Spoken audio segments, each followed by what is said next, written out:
John Summers is the motoring historian. He was a company car thrashing technology sales rep that turned into a fairly inept sports bike rider. Hailing from California, he collects cars and bikes built with plenty of cheap and fast, and not much reliable. On his show, he gets together with various co hosts to talk about new and old cars, driving, motorbikes, motor racing, and motoring travel.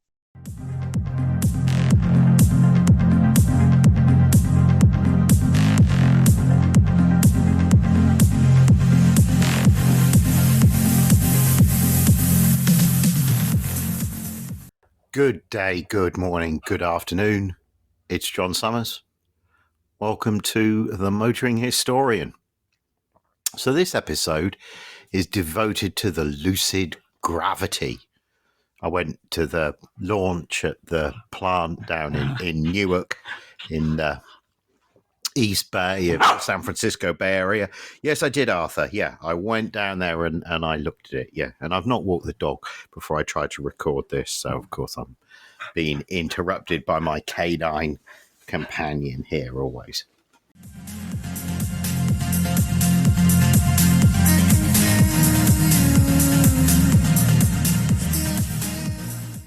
So as ever, I was invited to this new car event by the Western Automotive Journalists. Yeah, I want to thank Michael Coates and the folk at Wadge for organising the event as ever, and thank the folk at Lucid for inviting me. And you know, there's almost a contradiction at work here because I really appreciate being invited to these kind of events, and I really enjoy driving the cars. And you know, I drove around the I arrived early, and I drove around the factory earlier, and I can see that the people who work in the factory, you know, there are E39 5 Series, and there was an E55 like mine in there, like my old one, like a W210, like 2000 model, 25-year-old E55 in the car park there as well. And you know, you're very conscious that, I'm sorry, I'm having a tug of war with a dog. That's why it feels as if sounds as if I'm like strained or something peculiar here. Because I am straining, I'm like having a tug of war with the dog at the same time here on this rope affair thing that he's got.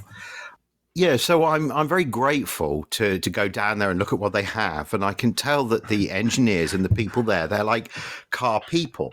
So I really want to like what there is that they're produced and what it is that they produce. And I also recognise that modern car design, you know, the days where you could throw caution to the wind and pen a Jaguar XKE or a, you know, 67 Mustang, I recognize that those days are largely gone. So I recognize that, and, you know, I've driven Lucid Airs before, and if you've listened to any of my pods before, you know that I like the, you know, I like the product. The product is that they're good to drive. What's my hesitation? Well, because I always want to be cynical about it, because awesome as they are, they're just not gritty enough. You know, EVs just aren't gritty enough for John Summers, and they're not gritty enough they just don't feel like real cars. They, you know, fast as they are, they just don't feel like real cars. But look, I want to park that with my excitement about, you know, going to this awesome modern factory in the heart of the Bay Area and really listening to the blurb at the very sort of highest level from its source. And you know, fundamentally what Lucid talk about is California luxury. And what do they mean by that? They mean that the EV was a chance to redefine what it is to be luxurious, and they've chosen to define that in a very California way because they're a California company. And you'll say, but aren't they funded by the Saudi government? And the answer is yes, they are. And that means that it doesn't matter that you know, the Chinese are going to come and, you know, take swathes out of market share, and, you know, making EVs is going to be a losing proposition probably for the next 10 years if you don't live in China. You know, that's not a problem for Lucid. They're going to be around. That's what, you know, this is what the reps are telling us. You know, the proof of the pudding will be in the eating, won't it? But I certainly get the sense that they're not going anywhere, and the commitment to design excellence is really obvious. So right when you walk in reception, there's one of their electric motors. And this is like 500 horsepower, and it's like, you know, it looks like it would fit inside a wheel. It's like, it looks like it's a washing machine motor. I mean, absolutely incredible technology, and that is the feature of Lucid, is that if you the exterior is nice contemporary practical design. Feels like you've walked into Restoration Hardware. That's the sort of thing that they're trying to do, and I think they're successful in. It feels like California luxury, like relaxed and cool and practical and high tech and all of that, which is their goal there. They've succeeded. They very much succeeded in that. But under the skin, the technology under the skin is just absolutely, better than everybody else's fundamentally. And they're not shy to do that. They're not shy to talk about that. The motor's there in reception. They've got, the monocoque, the Dream. The Dream, the Air is based on, the sedan, the steel sedan body. They've got one of those. They've also got... in the actual demonstration area that we went in, where we had like our, pizza and listened to the design dude talk, there was also a cutaway. I say cutaway. It was the car without a body. You'd call it a rolling chassis. I've got to say, right, and now I'm talking about the rolling chassis. I've had this thought again, so I'm going to say it again because it deserves that. The glorying of the motor, the glorying of the body in steel. This felt like Fred and Augie Duesenberg. I've got to be honest. It feels like a Fred and Augie Duesenberg kind of thing. So, so clearly I'm all about Lucid and no, I've drunk the Kool-Aid. I do like what they stand for, but this Gravity, they're calling it an SUV. And, from the rear, it has this lovely kind of shooting brake thing going on. And the dude talked a lot about the aero. But from the front, and you have to be the judge here, but from the front, isn't it a little bit Chrysler minivan? Like, I mean, I didn't have the heart to say that to anybody when I was there, but now I'm on the pod. Like, ooh, it is a bit Chrysler minivan. But is that a bad thing? It's also, it's that hearse shape, isn't it? Like the Ford Edge. But I personally thought the Ford Edge was a great product, and I spend idle time sometimes surfing EcoBoost versions of those Ford Edges, because that's a very high power, high torque motor in a really practical, completely unobtrusive package. In the case of the twin turbo Ford. What was it? Was it the Edge? It wasn't the Edge. It was the long hearsey one. What the devil was it called? Can't remember. I might interrupt myself to put it in. It was the Ford Flex. That was the hearsey one, the Ford Flex, and you can get it with the 3.5 litre EcoBoost. So that, tweaked or not, is pretty meaningful. Anyway, whatever. It has that kind of hearsey body style, big wheels, which, you can say what you like about big wheels. Are they to my taste? Not always. I guess I'm getting used to them, but they've only been around for 15 or 20 years, haven't they, you old bastard? But look, right, the wheels seem a little big to me, but that is what we do nowadays. And overall, I like the proportions of it. And the model that they had was in this nice green. They do 6 colors, they were telling us, and the model that they had was in this nice green, which I liked. So the plant, I mean, the note that I made was that it's smaller than Halewood. Or smaller than Halewood was when I used to go to a dodgy car auction just behind the Halewood plant there. When I lived in that area, bloody 35 years ago.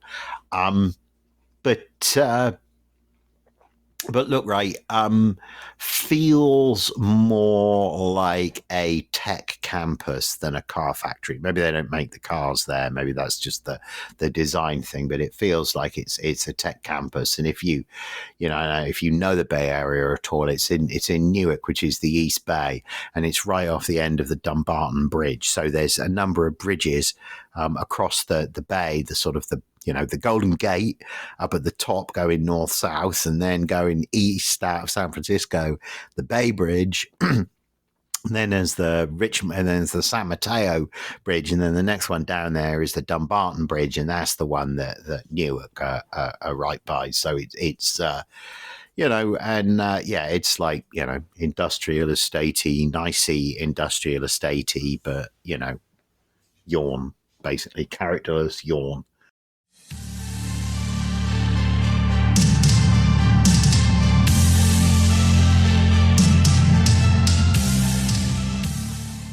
So as I say, the car was parked up with its tail to us when we walked in. When you walked into like the reception area, and the note that I made was I thought the rear was cool, and it is. It's like a shooting brakey kind of shape because it has this giant spoiler on the top of it to really create that long tail and improve the aero, which was something that the guy talked about a lot. In fact, he talked about it so much that I felt the need to repeat myself about it. Now, I did find myself prattling with another one of the Western Automotive Journalist members, about the fact that I'd met a guy that, the shape is fundamentally minivan, and we were talking about minivans, and we were saying how versatile they are, and how you can't say minivan, you have to say SUV, even if you're going to make it kind of minivan-y. And I was telling him about a bloke who I knew who was curator of that motorcycle museum in Iowa that closed quite recently. And he told me he used his own personal car often to move motorcycles from the collection around. And that was a 2002 Honda Odyssey minivan. And, his point, when I always wondered how you could actually get the thing chocked up properly. But I guess with lighter bikes, older, lighter bikes, he felt, that was all you needed to move motorcycles. You need a pickup truck. Honda Odyssey would do a job. And what did that have to do with the Lucid Gravity? Simply that Lucid had all these pictures of, the different configurations of the interior, all of which looked rather like my buddies, because they had bikes and surfboards and baby carriages and all this kind of thing. And they all reminded me of this bloke explaining to me how he could get his family and a motorcycle in the minivan kind of thing. Anyway, right, for all that, the hole was small. The aperture was small. It's got one of these powered trunks. And the long and short is that the powering, and by the time they put, the lights in, even when the trunk's open, they've got tail lights. So, all of that stuff. By the time they've done all of that, I'm telling you, dude, the hole is not big for getting stuff in. There's no way you get a motorcycle in. That was the point about the digression about the Odyssey and the Honda minivan being, guess what? A Honda minivan is more practical than $100,000 Lucid. So the one we looked at wasn't $100,000; it was 90. Yeah, and it felt like a $90,000 car. Is it? Was it? If I compare it with a Range Rover that I drove recently, or a Lexus like GX that was in the 70s. The Rangy was more than 100. Was it as nice as that? No. Was it nicer than the $70,000 Lexus? Yes, it most certainly was. With the design aesthetic that you're familiar with from the Air, if you've looked at the Air. So if you're thinking about buying a Gravity, the experience visually is very similar to the Air. I didn't drive one. Apparently some more privileged journalists had done earlier in the day, but like these electric things, I never thought I would say this as a journalist, but they do all seem to drive the same. The differentiation which once existed between, the way one marque and another marque drove, or the way a sort of family car drove versus a city car versus a luxury car, all of those things have blurred, completely. In a recent test I conducted, obviously not on the public highway, I drove a number of electric cars, And, even the Fiat 500 could do more than 90 miles an hour, which seemed to me perfectly adequate for most of the people most of the time, right? And it gets there in the way that electric cars do, like right there. So it seems to me that I've fallen down a rat hole and don't really know what I'm talking about.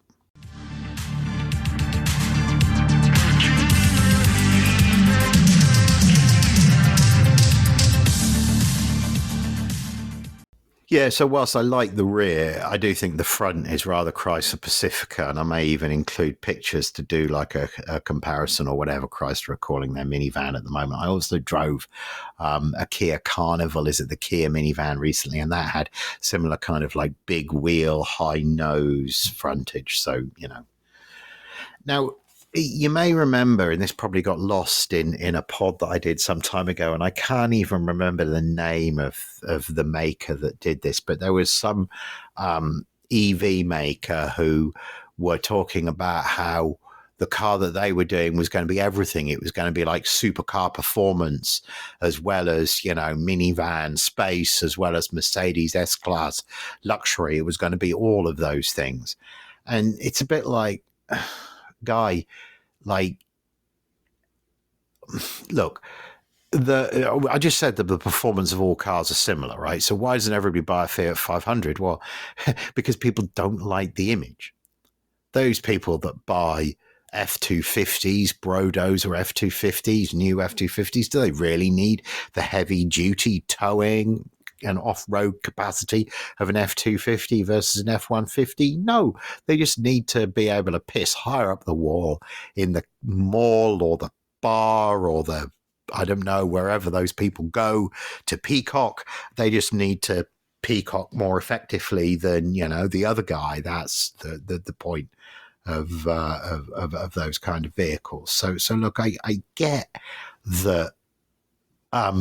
So what I'm saying is that we buy vehicles based upon the image rather than what they really are.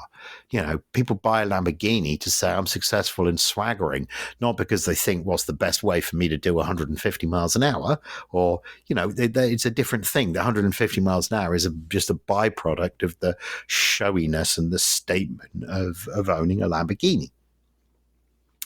So what we're saying is that however fast an SUV is, even if you call it, however fast a minivan is, even if you call it an SUV, if it looks like an SUV or a minivan, people are going to struggle with the notion of it being sporting. Now, the presentation yesterday, they went to some lengths to demonstrate how there are sporty SUVs. They talked about the Urus and the Audi e-tron, and and I'm not going to deny, I spent some time last week with a Porsche Cayenne GTS, and that it is an SUV and it is sporting at the same time, and that is a contradiction in terms. So I'm not saying that I don't think the Lucid Gravity is going to have any sporting genes in its I'm just saying that when I hear compromise nothing and how this is like a Range Rover and a Bronco and an S-Class and Mercedes SL all combined together, it's not that I think it's bullshit. It's just that I don't think consumers are going to buy it. Consumers buy an image, and if it looks like a minivan, they aren't going to buy it because they don't want a minivan. Does this look like a minivan? No. As I say, it's just it's just suspiciously. What am I trying to say? I like Lucid. I like what they're trying to do. What other shape were they meant to do? Did they want to do far better to do a Porsche Panamera Taycan with like some off-road pretension? Far better to do that than, far better to do that than a Bentayga, right? When it's not Bentayga proportion. So maybe I should be grateful that they've not gone full sort of Chelsea tractor.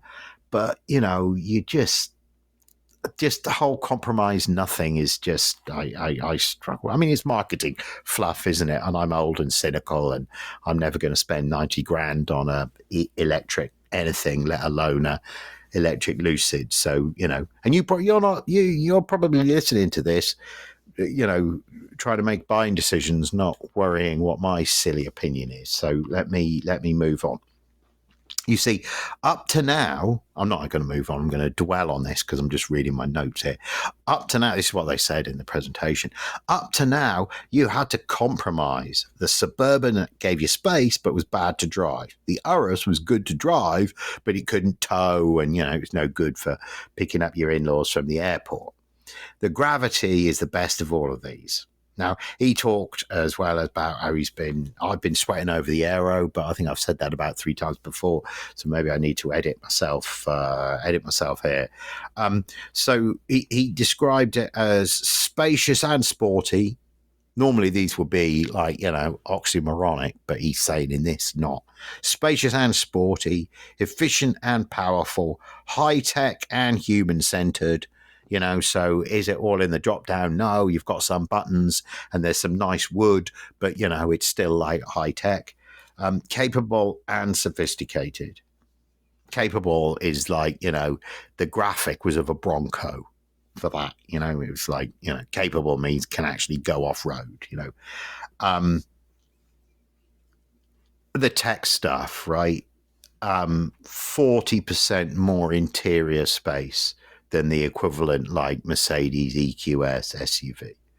They're not committing to a range yet, but like the blurb said 450, the rep was talking about 440, but didn't want to like hang his hat on it.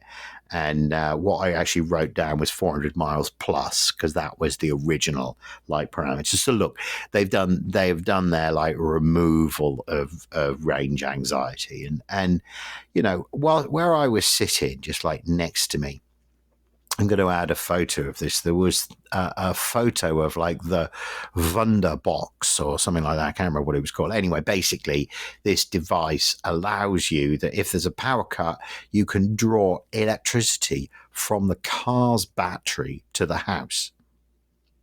Now, one of the things that we were talking about in the questions afterwards was just how exciting that is in terms of a flexible electricity grid, in terms of needing to generate less electricity. If you imagine a city of the future where houses and cars together are able to, where a power station is able to save electricity in the cars that people have got sitting in their driveways attached to the electricity grid charging, or indeed returning electricity, in times of peak need. So, when everyone's home watching the Super Bowl, at half time, when everyone puts the kettle on for a cup of coffee in the World Cup final, that in that moment, for that kind of peak jump demand, you could do something like draw a little bit of power from the car,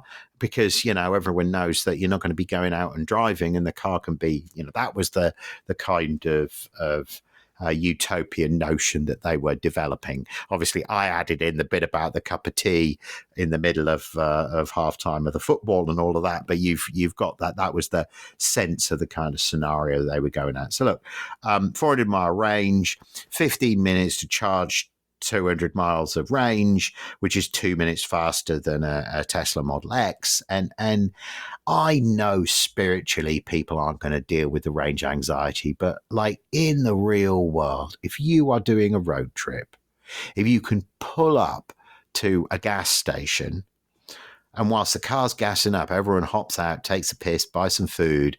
By the time you've got back in the car, if you're not, you've spent 15 minutes, haven't you?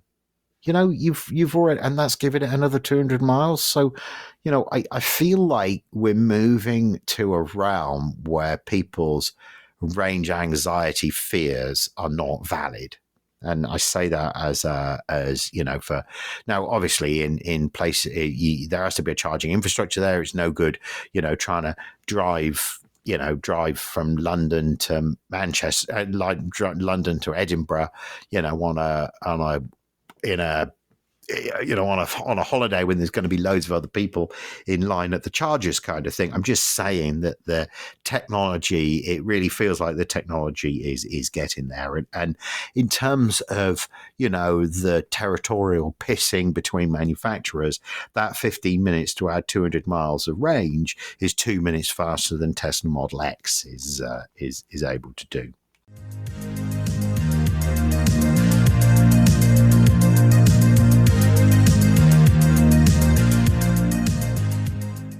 The California bear, the state bear, the grizzly bear, which has been extinct in California for hundreds of years now, but the California bear logo, which you're familiar with, and you do see quite a lot around California if you live here.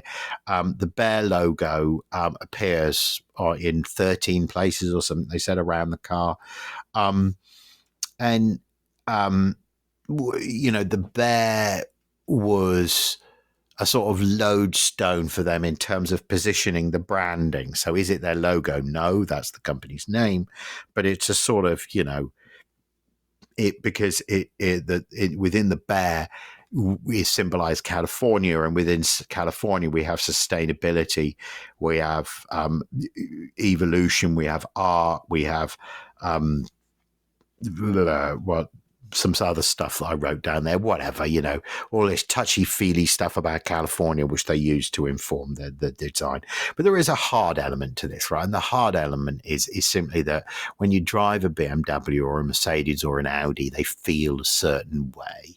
And what they want to do is imbue a certain Californianness way of feeling into Lucid. And look, right, that is how you're going to build brand value in future. I'm trying to say that, yes, there's going to be a race to the bottom in terms of price and quality for amongst many EVs, and many of those vehicles are not going to have any character, and there's going to be room for a luxury product that has a little bit of character. And Lucid seem to be taking the notion of building those kind of brand values very seriously. And in that, we might compare them with Lucid, or more recently, Genesis. Lexus and Genesis. Before, we might think about, somebody like Tesla. Tesla, there's not even the premium Teslas have a sort of Apple aesthetic in terms of an austerity about the design. The interior of the Gravity does not have an austerity about it. And I should have talked about the interior earlier, right? Because they started in the presentation by talking about what it was like on the inside. And there's me being like, minivan from the outside. But maybe that's a bit silly of me, because inside, the old car was defined by the moonroof, right? The air is defined by the moonroof. This guy has a similar moonroof effect, but on this occasion, this really made me laugh. My son and I were chuckling about this, that it has a big windshield, and then it has a bar that comes between the driver and the passenger in the front. And then at the back, it has an open piece of glass in the back seat. So I've not explained that very well, but if I tell you that sitting in it feels like sitting in like a Nissan 300ZX or a Camaro or some kind of 80s car with T-tops, those removable pieces of glass, but where there was still a bar that connected the top of the windshield with the back of the roof there. It has that going on. So anyway, really open. And the posts themselves, the pillars themselves were in the model that we sat in, were Alcantara. I'm telling you, awesome place to be. And the whoosh of the electric combined with the airiness is really incredible. Now, one of the things that so one of my, I suppose one of the other WAJ members had some really I mean, just was obsessed by safety, right? Let's say that, and it was a bit of a eye roll for me, candidly. But looking back, her drilling into the safety had the guys talking about how the glass was laminated, how there was a layer of gel in it, how, you know, they've worked very hard to make sure that the glass isn't going to collapse inside the cabin, even in the event of a rollover. So, you know, I guess I hadn't, you know, I never think about what would happen in the event of a crash. I'm just like, oh, that's nice and airy. But, you know, yeah. So it is nice and airy, but that's how they've, but it's all safety up as well. 0.24 drag factor, which is kind of incredible, isn't it? I mean, it makes you realize how incredible the Audi 100 was to be doing 0.29 in, like, you know, 1984 or 82 or whatever it was. But yeah. And you know, I'm not going to dwell on the fact that the bloke who presented to us was heavily involved in that aero thing, but he in a presentation he talked a little bit about how you want to like a smooth tail. You know, he compared a speedboat and a canoe in terms of the kind of tail that you that you wanted to create. He described a proud front end which emphasized the width of the vehicle. He described the interior as having mid-century inspired luxury. The interior trims are named after like bits of California, like Mojave or Ojai or Tahoe. Oh yeah, this is an interesting thing he was talking about. So I guess there's like the tablet screen, then there's the screen that has the speedo and I don't know, battery charge or whatever, and then there's the steering wheel, right? And they'd noticed that with the Air that you obviously you spend a lot of time toggling from the road and then, you know, looking at the road and then looking at one of the screens and looking at the road and looking at the screen. So what they'd done was they'd moved the positions of the screens more up into your eye line and the steering wheel down a little bit, so you would be toggling in a different way, which is, you know, natural, right? This is more of a minivan driving position rather than a, you know, fat old Mercedes or BMW driving position, which is what you get in the Air, the sedan. Oh, I thought this was interesting. So on the steering wheel, there's a mouse, and the design guy described the mouse as similar to an Apple remote. And I'm like, oh, yeah, okay, because it always makes me I don't like Apple design. So whenever I hear anybody referencing straight ahead copying Apple design, especially in automotive design, it just really is fingernails down a blackboard for me. They made quite a big song and dance about the heads-up display. They showed film of it, and it's very subtle. It's not one of these like in-your-face heads-up. Particularly, it's augmented reality. So we're not just talking about the speedo. It's also augmented reality around showing you where the lanes are. So if it's foggy, you know, the car knows where the road is, so it depicts that on the heads-up display for you to do that. And they're making a big song and dance about that. You know, how useful that is. You know, I don't even know. You know, I guess, you know, if you you know, it's foggy in the Bay Area, and you know, so there is definitely an application for that, and it would provide a level of confidence that, you know, I mean, yeah, it is what it is. Augmented reality heads-up display.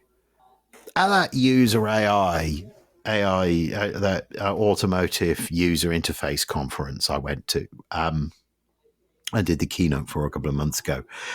There were some people, there was talk of creating a relaxation mode that you could put the car in, where the car would like help you relax. And it went through a couple of scenarios. And you might remember that I was not completely cynical about it, but it all had the feel of like a half-baked student project that was trying to solve a need that didn't really exist. And, couldn't you just recline the seat and, put on some of your favorite music, and wouldn't that achieve the same effect kind of thing? But apparently Lucid have actually come to market with something that looked like what was being, talked about in that at the conference, which is that they want to make the interior of the car more like a sanctuary. They partnered with this company Meditopia, so that you can do like breathing exercises and all this kind of thing in the car. It's just weird to me because I hang out in the car and relax. I've long felt like, I've long from the time that I was a sales rep, I've sat, or from the time that I was a teenager and first had a car. The car it was nice to have a car that you could sit in, where you had something to eat, you could hang out with friends chatting. It was, I always felt like the car, it was never just you never just used it to get from A to B. It always was kind of a living room for you as well. And of course, Americans are very familiar with that kind of idea. So the notion of like the car being a sanctuary and, all of that, I guess I really understand. But then the notion of it being like, all yoga and all of that, that is just completely alien to me, completely alien. The electrical system on it is 900 volts. And, I know if somebody came to you now and said, yeah, so what we're going to do is we're going to run this gas line right by that hot exhaust. And you're going to be like, well, isn't there a fire risk there? Like, what if the fuel line splits? But if you look under the hood of most cars from the 60s and 70s, the fuel line runs right past the hot exhaust, especially, American V8s. It does, right? And there were fires, but not lots of fires, right? So it might seem a bit alarmist to be like, 900 volts?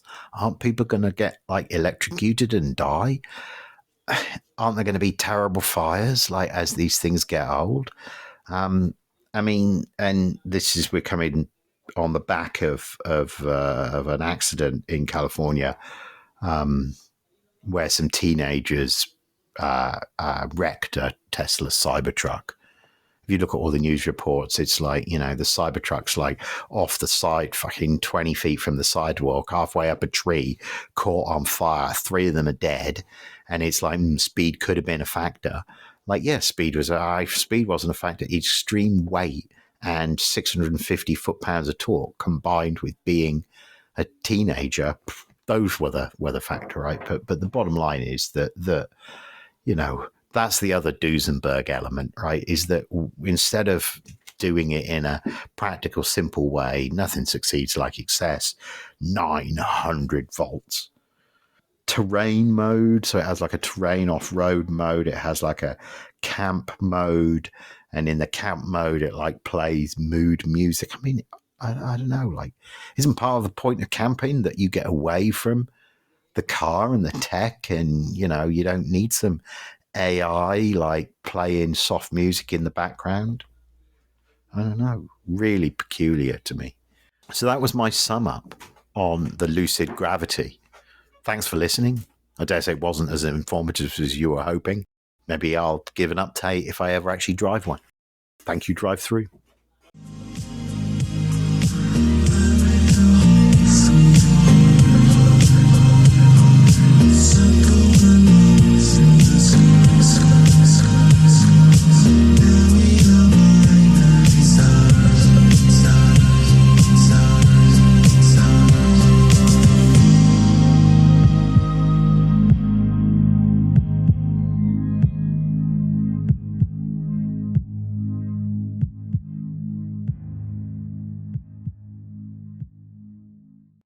This episode has been brought to you by Grand Touring Motorsports as part of our Motoring Podcast Network. For more episodes like this, tune in each week for more exciting and educational content from organizations like the Exotic Car Marketplace, the Motoring Historian, Break Fix, and many others. If you'd like to support Grand Touring Motorsports and the Motoring Podcast Network, sign up for one of our many sponsorship tiers at www.patreon.com/GT Motorsports. Please note that the content, opinions, and materials presented and expressed in this episode are those of its creator, and this episode has been published with their consent. If you have any inquiries about this program, please contact the creators of this episode via email or social media as mentioned in the episode.